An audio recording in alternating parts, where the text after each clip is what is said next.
por 3 años y poder pues ayudarles a ustedes a manejar mejor el aspecto emocional. Uno de los problemas o de los asuntos más difíciles para hombres y mujeres es controlar las emociones, ¿sí?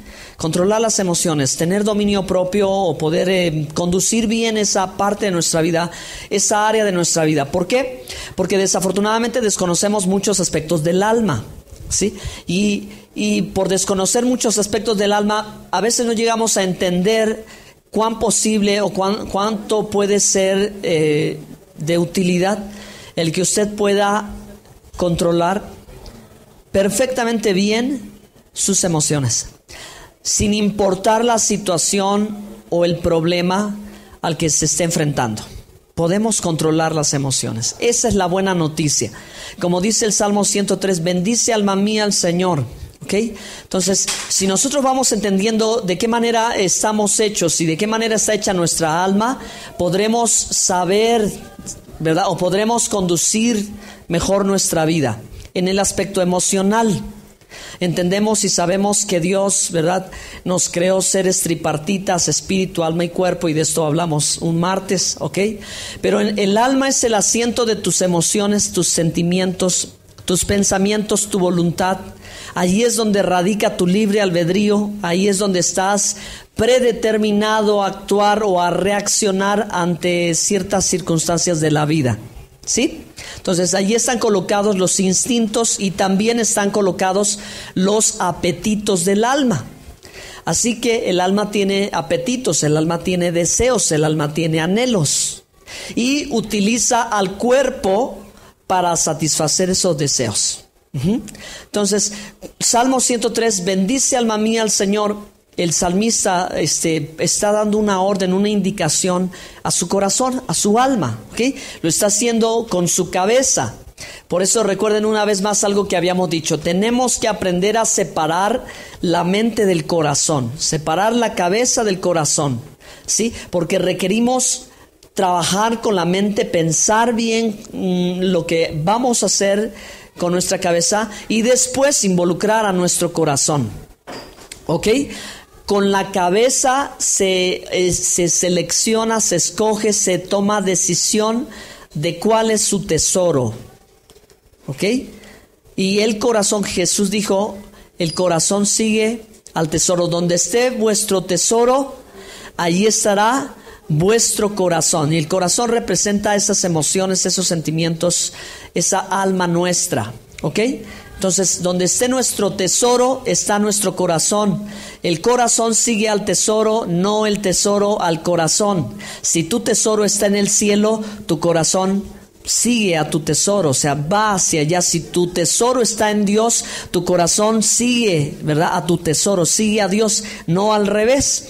Por eso es tan importante nuestro corazón. Recuerdo otro versículo bíblico en Proverbios que dice, sobre toda cosa guardada, guarda tu corazón, porque de él mana la vida. ¿Ok? Y el corazón se refiere a nuestra alma. Entonces, muchos de nosotros somos un manojo desorganizado, ¿verdad?, de sentimientos, emociones, de sensibilidad, y con facilidad la gente llora, con facilidad la gente se irrita, con facilidad la gente al conducir el vehículo, si uno no avanza el semáforo en verde, el de atrás, ¿qué hace? Ya está tocando el claxon, ¿verdad? Y un poquito, sí, empezamos a enojarnos, a molestarnos, a irarnos. Entonces, necesitamos en mucho, hermanos, poder manejar bien nuestras emociones. Ahora, las emociones representan el termómetro del alma, ¿okay? Nos dicen de cierta manera cómo es el estado actual de nuestro corazón. Si está dañado, si está sano, si está duro o si está suave, ¿verdad? Las emociones nos van a decir. Fuimos creados como seres espirituales, pero también fuimos creados como seres emocionales, ¿de acuerdo? Así que si Dios nos dio la capacidad de llorar, es por algo, porque podemos y debemos, porque hasta cierto punto es saludable llorar. Quien no llora, quien no expresa emoción, quien no siente compasión y se mueve su corazón al ver una escena dura o difícil de la vida, podemos decir que algo está mal en él. ¿De acuerdo? Podríamos pensar esta historia de un varón, un niño que fue criado muy fuertemente, con mucha rigidez, y se le enseñó: los hombres no lloran, compórtate como un macho, así fuerte, no te quebrantes, tú no.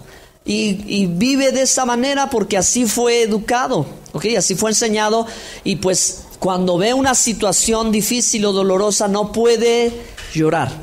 ¿Sí vamos bien aquí? Caso más práctico, caso más real, los japoneses. ¿Sabían ustedes que los japoneses son personas que no expresan emociones? Sí, hacen las cosas todas muy mecánicas, son demasiado perfeccionistas. A partir de la bomba de Hiroshima, a partir de la Segunda Guerra Mundial, cuando devastó esa isla, parece que los japoneses se pusieron un mecanismo de defensa protector en el que dijeron: jamás volveremos a ser vulnerables, jamás nos quebrantaremos, jamás lloraremos. Y por eso, ¿verdad? En muchas historias o hoy en día con las noticias vemos que es difícil que uno de ellos se quebrante, ¿verdad? Que llore, que exprese sentimientos, porque para ellos, como parte de su ideología o cultura, es algo que no es conveniente. Pero tenemos que empezar por aquí, recordar, hermanos, que fuimos creados como seres emocionales, ¿de acuerdo? Dios nos creó como seres emocionales. Dios puso sentimientos en nosotros. Así que es bueno reír, es bueno llorar, es bueno hasta cierto momento levantar la voz, ¿verdad? Y un sinnúmero de cosas, pero obviamente, ¿verdad? Los termómetros nos indican las temperaturas, y la temperatura del cuerpo cuando rebasa los 37 grados, decimos que tenemos fiebre, ¿no? Que está muy alta la temperatura, lo cual no es normal. ¿Ok? ¿Sabe una cosa, hermano, hermana? Yo sé que usted y yo somos personas muy, muy espirituales, somos personas que amamos a Dios, pero tenemos que recordar y tenemos que saber que estamos hechos de emociones.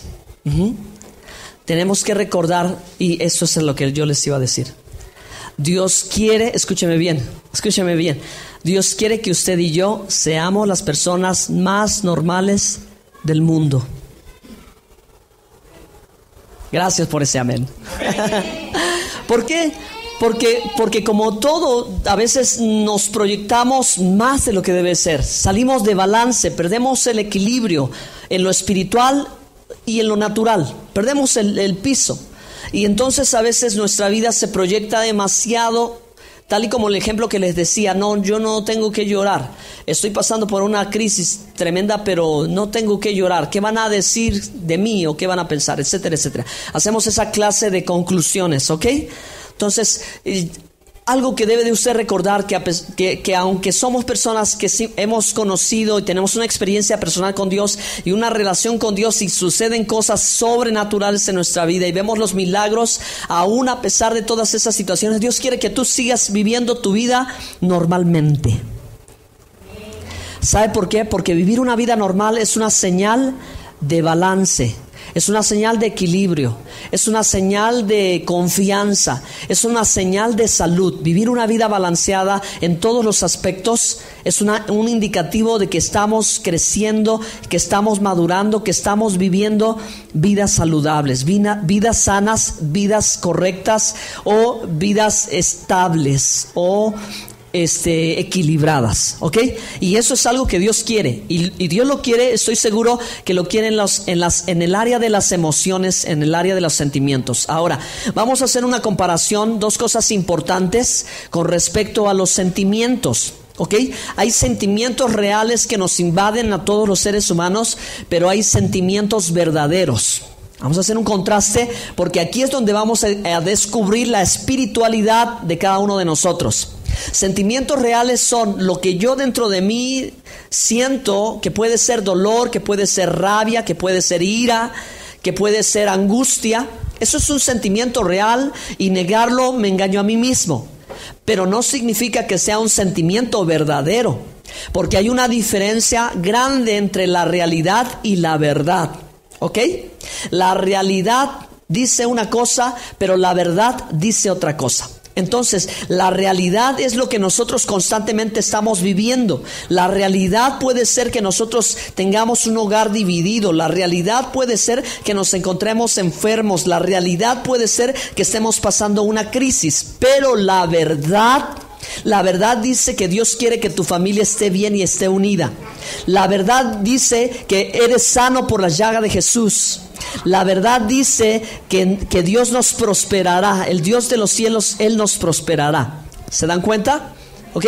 La verdad es permanente, la realidad es pasajera.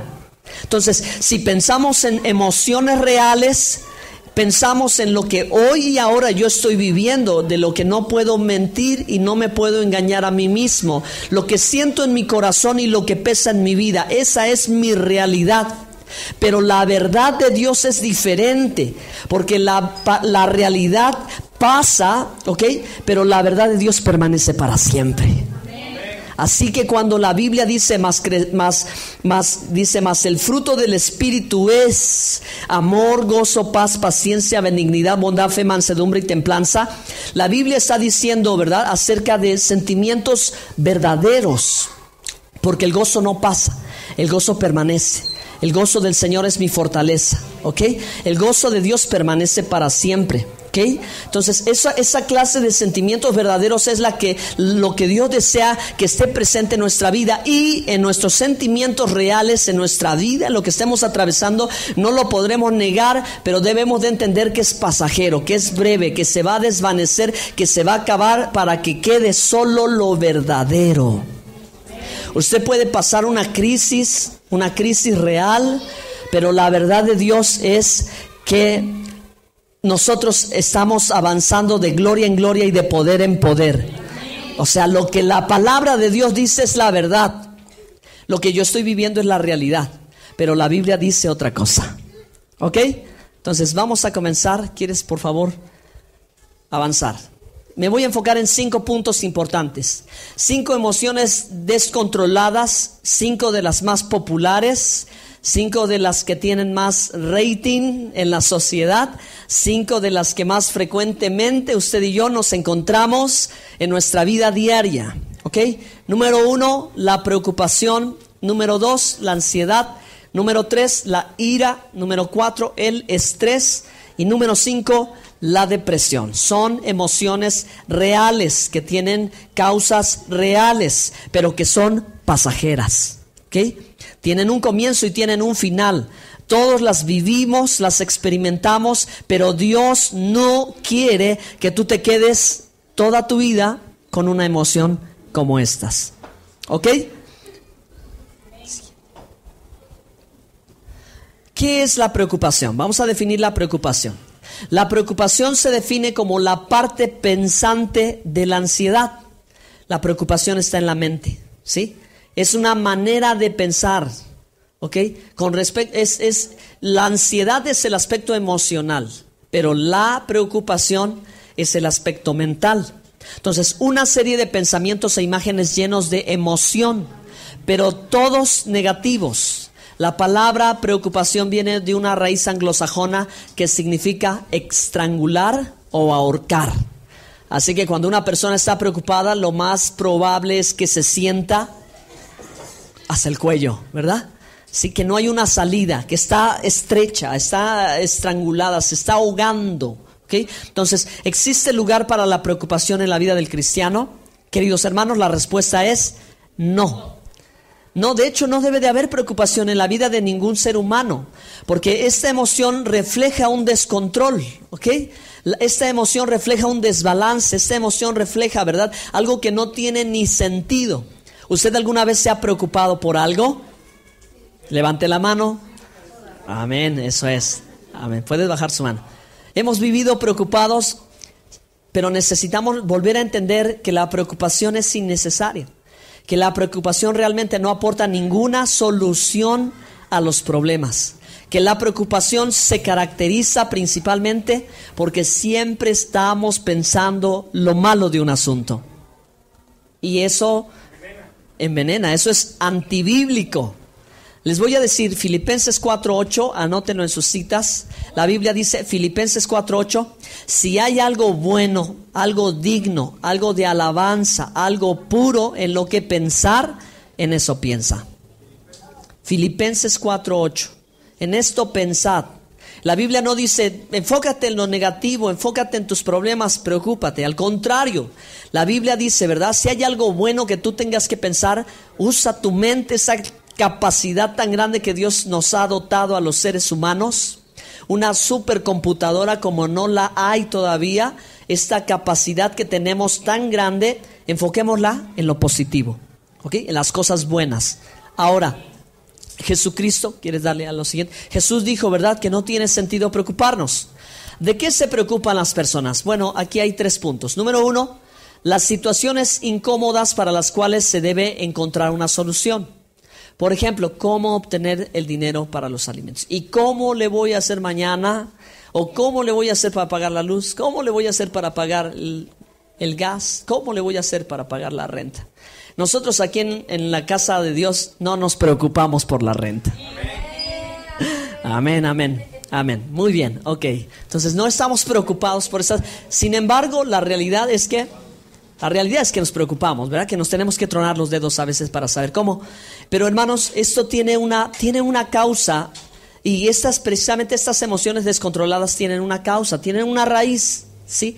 Y yo quiero pensar que la causa por la que ciertas emociones en nuestras vidas, en algunos más, en algunos menos, ocurren, es porque en cierto momento, en cierta etapa de su vida, hubo una ausencia, una falta, hubo un vacío que te llevó a, ¿ok? Recuerden, quieren anotar en su Biblia Mateo 6 y quieren leerlo en su casa, póngale ahí un asterisco, leer en casa. Mateo 6, leer en casa. Muy importante, ¿por qué? Todo el capítulo, hermano. Todo, por favor, Yo se los voy a leer aquí. La porción que quiero citarles es muy importante porque esta es la enseñanza de nuestro Maestro, de nuestro Señor Jesucristo.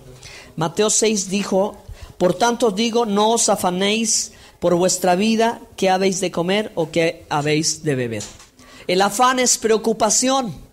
Entonces Jesús dijo, no se afanen por estas cosas. Después el verso siguiente, la parte dice, ni por vuestro cuerpo ni qué habéis de vestir. ¿No es la vida más que el alimento y el cuerpo más que el vestido?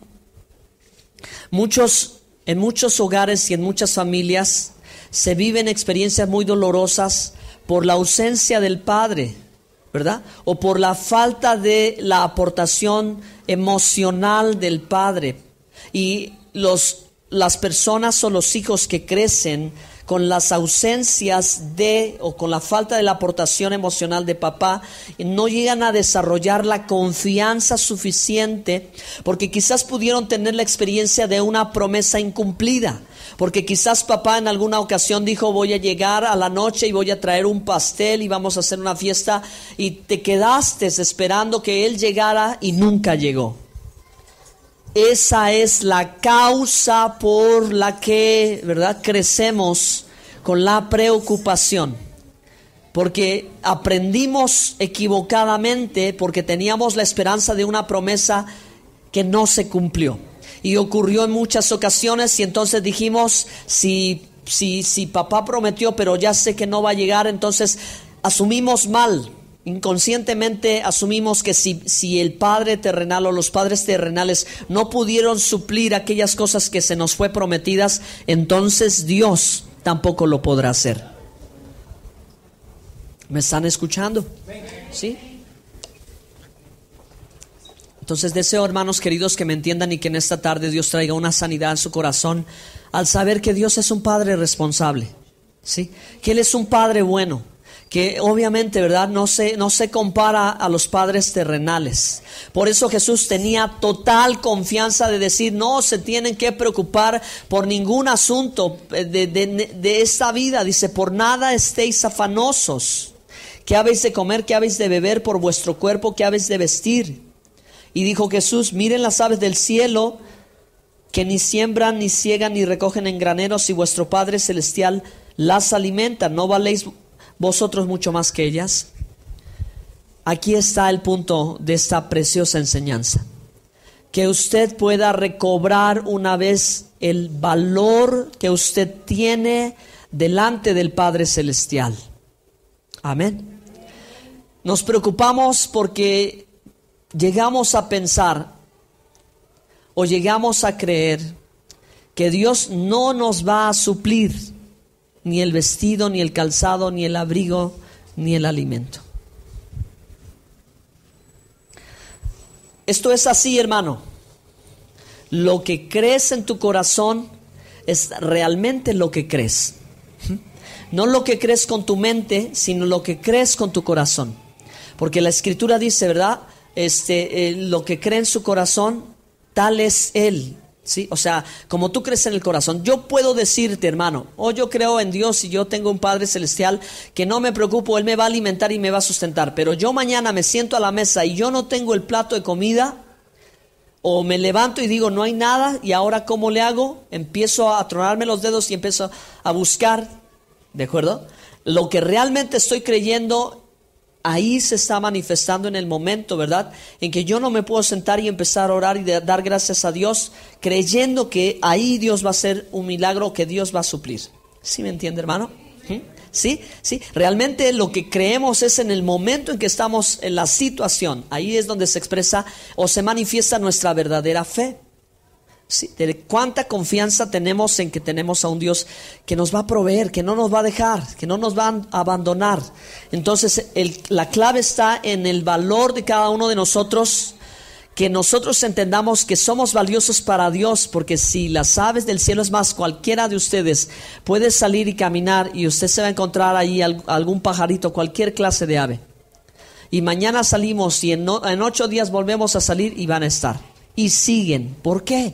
Ellos no trabajan, ellos no se titularon, ellos no tienen un oficio, ellos no tienen grandes almacenes, a los centros comerciales a los que acudir, y siguen vivos. Hermano, entonces la pregunta es, ¿cuánto más valioso eres tú? Díganme ustedes la respuesta. ¿Cuánto más valiosos son ustedes que aquella avecita que está por allá afuera? ¿Cuántos más valiosos son que esta noche buena que está aquí? Miren, todavía sigue verde, no se ha secado. Si Dios sostiene la creación, ¿cuánto más no va a sostener a sus hijos? Vamos a darle un aplauso a Él, por favor.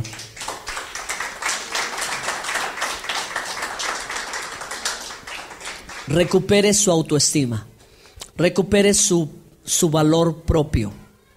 Usted es muy valioso. Usted es muy valioso. Amén. Sí. Mucho.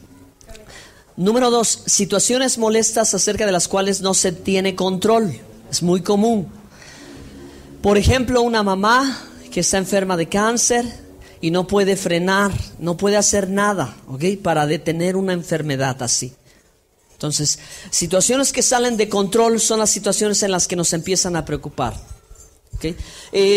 Un ejemplo que me viene rápido a la mente es los cambios climáticos, y si va a temblar, si no va a temblar, y hoy está muy en boga, ya es menos, pero ahora que va a empezar el año 2012 y que se ha dicho tantas cosas sobre el próximo año 2012, que si va a pasar esto, que si va a pasar lo otro, mucha gente hoy vive preocupada.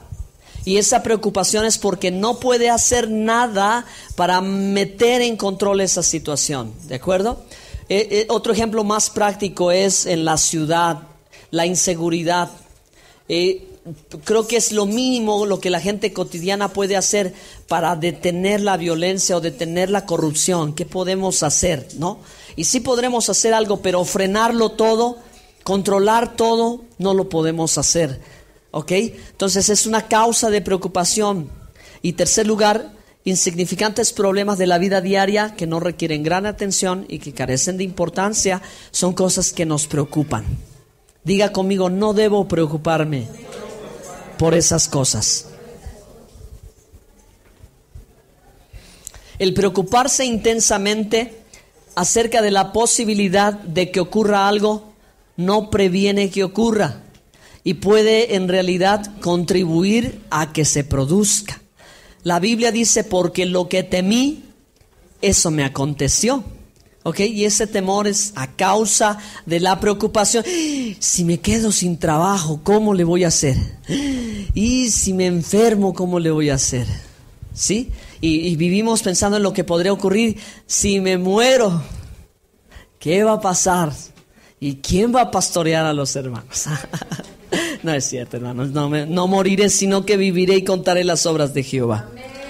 Estuve al borde de la muerte. Y digo estuve al borde de la muerte porque allá en la sierra de Songolica están unas quebradas así que yo iba a la ventana de la orilla y yo nada más veía y ay, Señor, me arrepiento de todos mis pecados. Agárrame confesado, Señor.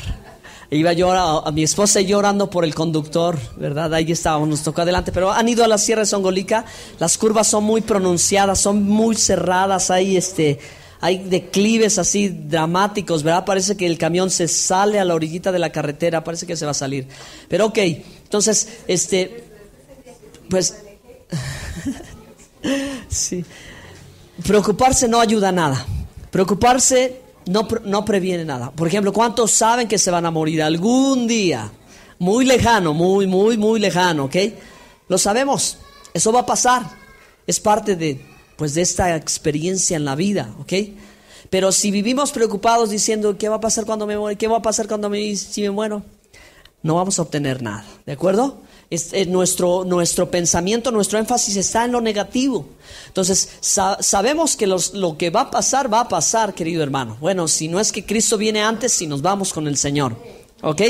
Bueno, pero entonces no tiene ningún sentido vivir una vida en la que tú vives preocupado por algo que no sabes si va a pasar o no va a pasar. Y es que si sufro mucho en esta vida, no lo sabes. Hay una posibilidad que suceda, hay una posibilidad que jamás suceda. Mucha gente cuando lee la Biblia aquí en Mateo capítulo 6 y dice, por causa de mí os perseguirán y os vituperarán y os rechazarán y os encarcelarán y los matarán. Muchos se atemorizan y dicen, ay, pues es ese precio como que no me gustaría pagarlo por seguir al Señor.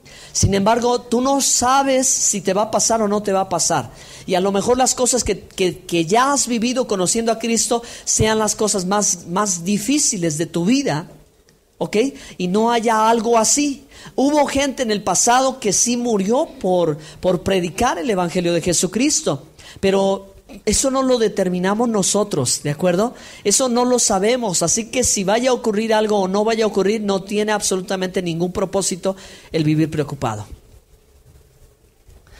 Proverbios 23:7 se expresa de la manera en que como pensamos en nuestro corazón, determina lo que hacemos. Eso es, lo que realmente pensamos en el corazón es lo que determina qué creemos. Los resultados finales del temor, la preocupación y la ansiedad son negativos, frustrantes y nos quitan nuestra capacidad. ¿Qué logramos con preocuparnos? A ver, alguien aquí, yo creo que Dios le está hablando, ¿verdad? No levante la mano. El Señor me va a dar revelación. No es cierto. ¿Ok? ¿Ha estado preocupado esta semana? ¿Qué le ha preocupado? ¿Las finanzas? Sí, cuestiones de mi trabajo. El trabajo. Ok. ¿Qué pasaría si no tuvieras tu trabajo? ¿Qué pasaría si no ¿Qué pasaría? Uh-huh. Aumentaría mi preocupación. Ok, estás pensando negativamente. ¿Por qué no piensas que Dios quizá quiere quitarte ese trabajo porque te quiere dar uno mejor? Eso está mejor, ¿no?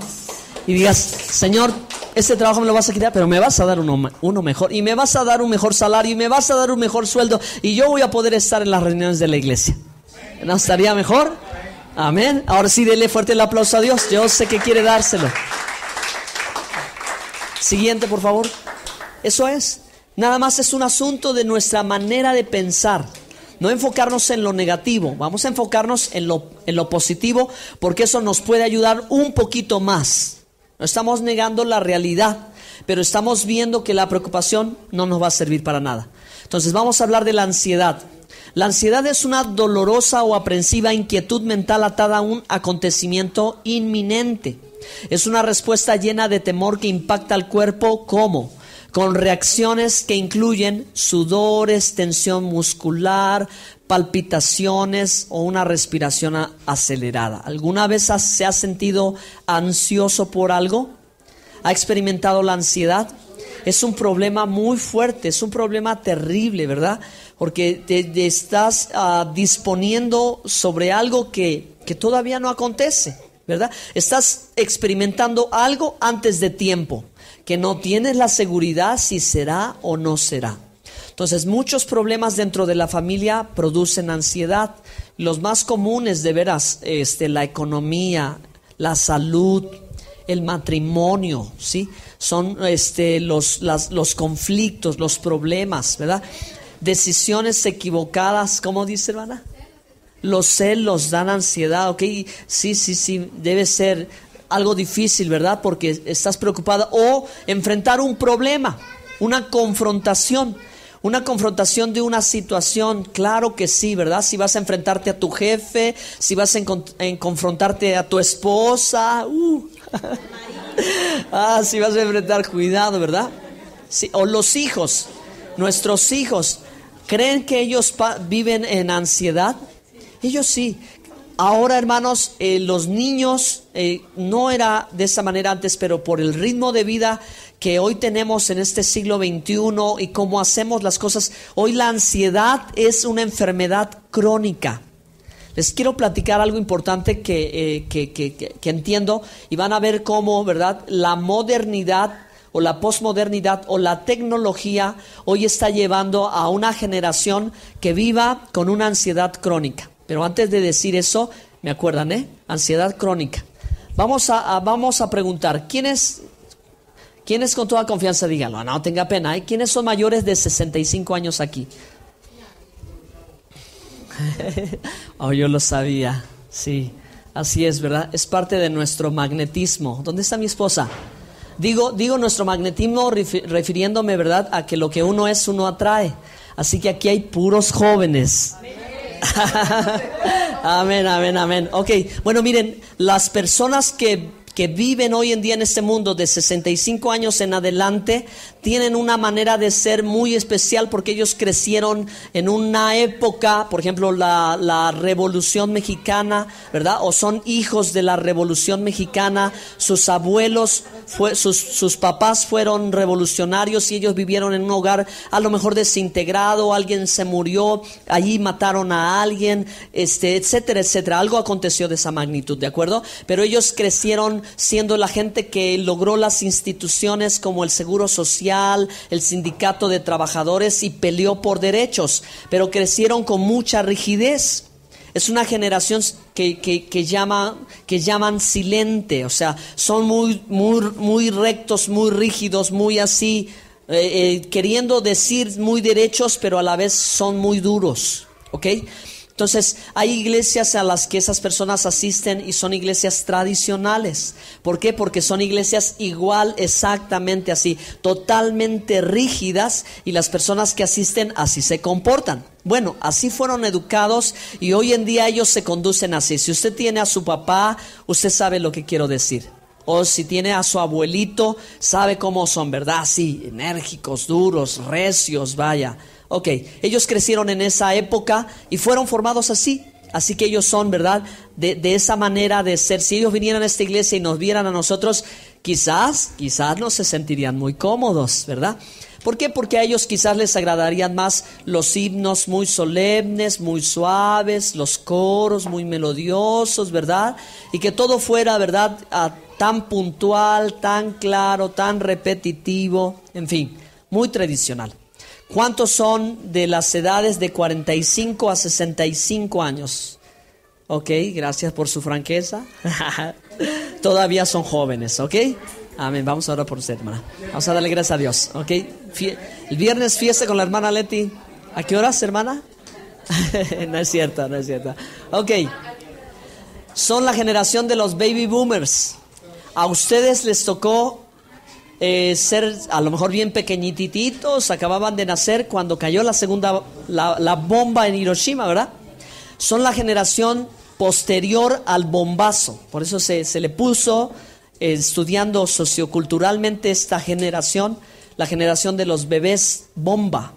Ahora después de la bomba de Hiroshima, muchas cosas cambiaron en el mundo. ¿Ok? Entonces fue una generación del rock, la generación de la amor y la paz, La generación de organizar las fiestas son la generación que empezaron a pregonar la liberación femenina y empezaron a pregonar, a luchar por tener una identidad juvenil, ¿de acuerdo?